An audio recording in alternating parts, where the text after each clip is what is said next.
Thank you, Mr. Chairman, and I'm sure you saw where our K2 bill has already prompted cooperation from the VA. Thank you again for partnering on that, sir. Good morning, everyone. Thank you for the briefers taking time to speak with us today. None of us can dispute that the crisis presented by the coronavirus is a worldwide struggle and will deeply affect all of us around the globe. I'm concerned for African nations as well as any other country, particularly given the vulnerable populations living in many of these countries. I've done medical mission trips to the Horn of Africa. I fell in love with the Ethiopian people. No one wants to help them more than I. As of May 12th, Africa had 63,000 confirmed cases of COVID-19, and there were 2,331 reported deaths. And of course, we must also keep in mind the toll that the pandemic's taking in the United States, where 1.34 million people have COVID-19 so far, and over 83,000 deaths.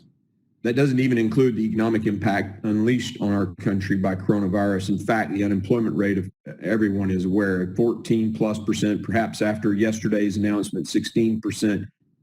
While I strongly believe our primary focus as the United States Congress during this time must be the American people, our patients, our economy, and our jobs, I also believe, like Chairman Lynch, firmly believe that we as the sole superpower have global duties that impact our national security. China has intentionally, through its Belt and Road Initiative, sought to place a wedge between the United States and African nations. Under the guise of charity, China has strategically been taking advantage of African nations, a trajectory that they no doubt will continue to escalate as the coronavirus has reached African shores. From building a railway to Ethiopia to building Africa's largest port, there's no corner of Africa in which China does not want to assert its dominance.